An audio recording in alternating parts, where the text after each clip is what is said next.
ये देखिए क्या कह रहा है कि किसी परिपथ में 5 एम्पीयर की धारा 8 सेकेंड तक प्रवाहित की जाती है, तो इस समयांतर में परिपथ में कितने इलेक्ट्रॉन, यदि परिपथ का प्रतिरोध 20 ओम हो तो इस समयांतर में उत्पन्न ऊष्मा की गणना कीजिए। तो देखिए यहाँ दिया क्या है, अतः I बराबर 5 एम्पीयर और समय t बराबर 8 सेकेंड, तो 8 सेकेंड एस लिख दे रहा है। तो अब पहले इस समयांतर में कितने इलेक्ट्रॉन गुजरते हैं, तो n इज इक्वल टू क्या, मैंने नंबर ऑफ इलेक्ट्रॉन जो फ्लो होते हैं इस समयांतर में, और इसी समयांतर में अगर प्रतिरोध R बराबर कितना है 20 ओम, तो उत्पन्न ऊष्मा H की मात्रा क्या होगी। तो यहाँ आपको I है, T है, R है, N और H की गणना करनी है। तो किसी परिपथ में प्रवाहित हुए इलेक्ट्रॉनों की संख्या हम कैसे ज्ञात कर सकते हैं। इलेक्ट्रॉनों के क्वांटमीकरण से संबंधित एक सूत्र आप जानते हैं, इलेक्ट्रॉनों की संख्या निकालने का सूत्र क्या होगा। अतः क्वांटमीकरण ये कहता है कि Q बराबर Ne होता है।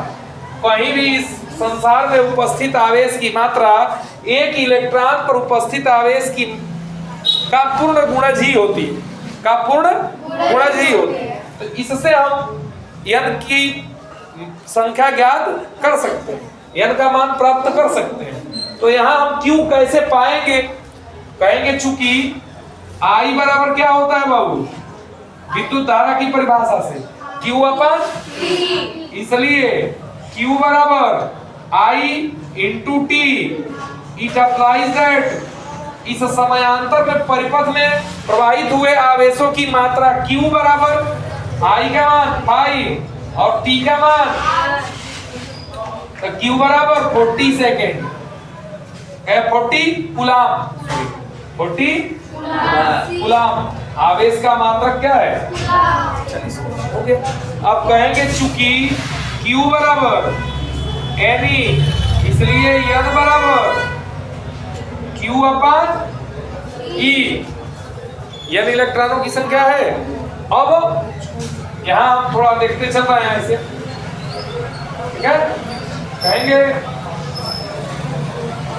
इसलिए N बराबर Q का मान कितना है 40 और E का मान कितना होता है, एक इलेक्ट्रॉन पर आवेश कितना होता है जी 1.6 into 10 power minus 19 coulomb, 1.6 into 10 power minus 19। तो इससे जब इसमें भाग देंगे, देखिए तो ये हम दशमलव खत्म करना चाहते हैं, तो ये हो जाएगा 400 और ये हो जाएगा 60, 10 से ऊपर नीचे गुणा करा दिए, गुणे 10 की घात ऋण 19 गया ऊपर, तो कितना हो गया धन 19, और n बराबर ये होगा, देखिए 16 दूनी 32 और 8 बचेगा तो 16 बचे, 25 गुणे 10 की घात 19, कितने इलेक्ट्रॉन 19 इलेक्ट्रॉन। एक स्थान दशमलव यहाँ हम लगाना चाहते हैं, तो 10 से भाग 10 से गुणा 2.5 गुणे 10 की घात 20 हो जाए। अरे भाग वाले से दशमलव लग गया, गुणा वाला एक घात बढ़ा दिया, तो 2.5 गुणे 10 की घात 20 इलेक्ट्रॉन होंगे। ये संख्या होगी, कितने इलेक्ट्रॉन प्रवाहित होंगे 2.5 गुणे 10 की घात 20।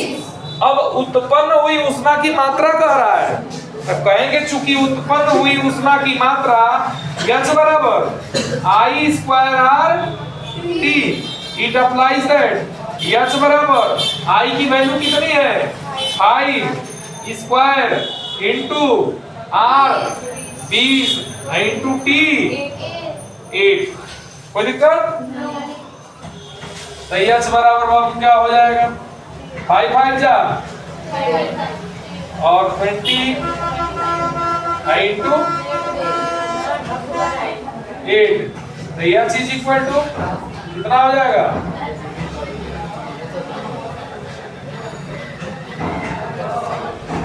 ये 500 हो जाएगा ना जी, गुणे यस बराबर 0 0 8 5 जा 4000 जूल। कितने उसमें